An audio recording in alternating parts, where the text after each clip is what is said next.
your mind is still soft. It's hard for me to respect people who are able to come into that world and leave. This is a fucking lifestyle, man. And people wonder, why am I not achieving more? And we wonder, why don't I have drive anymore? Where's it all at? If you don't develop a routine of suffering, and suffering is not like go out and kill yourself every day, it's being uncomfortable. That keeps you hungry every day. If you live in your victories for so long and say, I'm gonna go challenge myself for 30 days or for 2 weeks or run this one marathon, and it ends, I did one marathon. That's why it leaves you. It leaves you because you haven't set up the next obstacle. Obstacles is how you grow. You must continue to have friction. Friction is where growth is at. With no friction, there's no growth. These people go to the gym, they get big, they get jacked, they can run fast, all that shit. But the only thing they're doing is they're coding over the mind. All you're doing is building a bigger, stronger quitter. Your mind hasn't gotten any stronger because you haven't gone back in there and dealt with shit. So the second adversity comes, you're like, my God, I'm so fucking fit. What's wrong? Your mind is still soft. You cannot live in that normal mindset. You must be your best on your worst day. And how you do that is you cannot think of a normal mindset. You cannot have a normal mindset. And I'll never forget, I found such peace and beauty.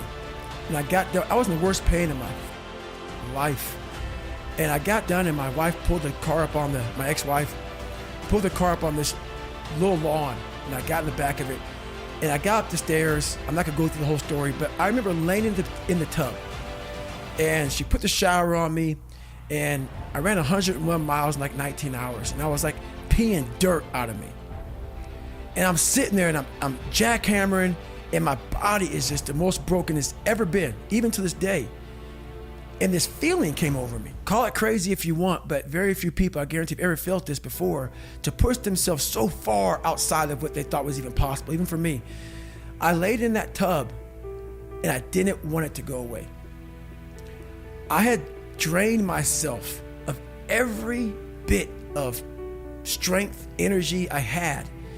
It was the best feeling I had in my life. All that pain, it was confirmation.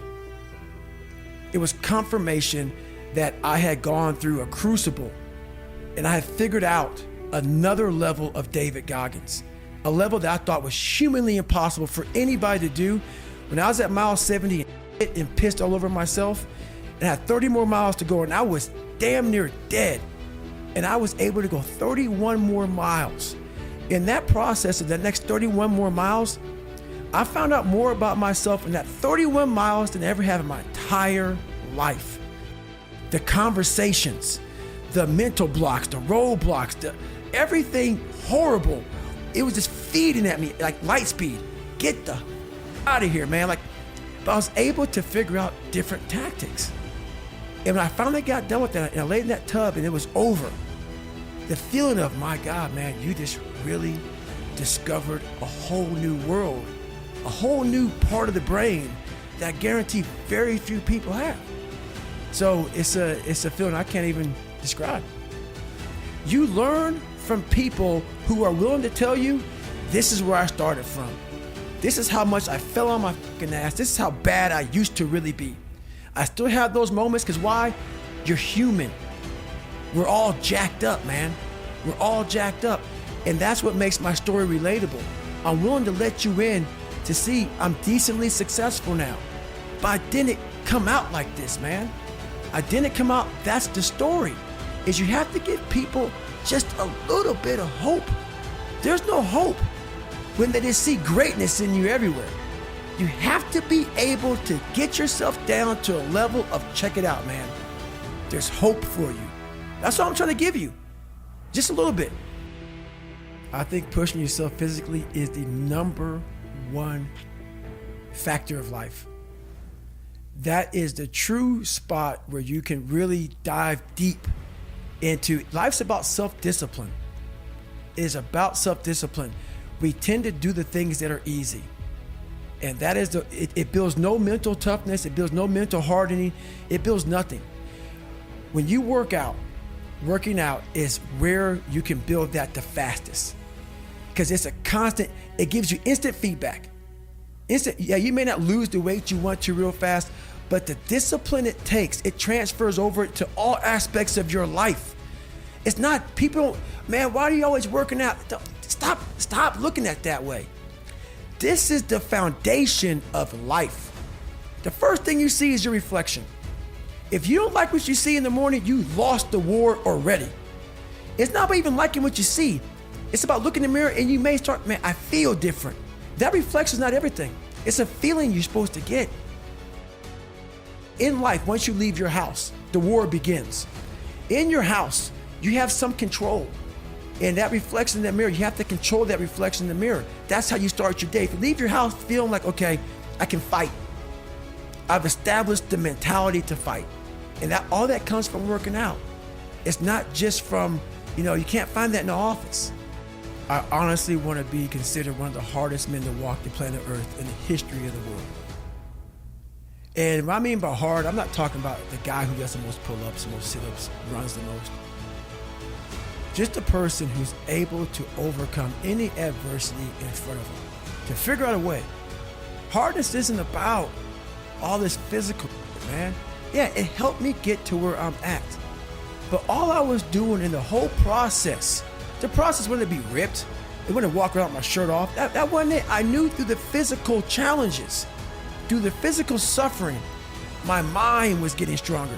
I was literally doing that for a reason. I had a weak mind. All the rest just happened to come with it. I was trying to strengthen the mind to handle all the judgment that's passed on me, perceived and not. Sometimes you make it up in your own head. I just want to be able to handle all of that, everything, physical, mental. I want to be perceived as that, like an old school barbarian, an old school guy that's like, God, dog, man, nothing can hurt the guy, which is why the book is titled, Can't Hurt Me. I want people to have that mantra in their life. Take that with you. Take it everywhere you go in life. And if you believe that and you work towards that, callous in your mind, strengthen yourself, can't hurt me is strong. In any situation, like when I was in Buzz, they beat the shit out of you. I'd be the first one to get up and say, can't hurt me, mother. And they were beating the hell out of me. But you say that enough to you. False motivation becomes real motivation after a while. They can't see themselves doing it. They can't see themselves doing it. It's one big reason. The other reason is a lot of it is jealousy. When you set these humongous goals and they see that you're getting at it, and every morning I'm getting up training for a 200-mile run, and you see me get up at 4 o'clock in the morning, and all you fuckers are sleeping, and by the time I get done running my 30, I come home just getting up. How are you gonna feel about yourself? A lot of times when you're an overachiever, a lot of our family members, a lot of our friends, they're mediocre. There's always those couple of guys who are uncommon, who want to be better. But you make that mediocre mother feel like shit. Yeah. Whether it's your mom, your dad, whoever. You make them feel horrible. I've been there. I'm speaking from experience. When you get somebody around you, man, who's trying to be better and you don't have the drive that they have, it's a constant reminder of how f***ed up you are. You have to know that that's what it is. Anybody in your course not saying, man, get after it, brother, I'm so proud of you. They have a problem with themselves because all you're trying to do is achieve more. If that's a problem for somebody, you have to look at them and say, man, you really have a problem with yourself, huh? It's much deeper than what you think. It lies deep in your soul. How I was able to fix myself was I saw how ugly I was towards other people who were great. I was able to look back and say, man, you don't hate that much for any reason because he's great and you're lazy. You're lazy. He makes you feel like shit every single day. That's where it comes from. You have to know where shit comes from to be able to solve it.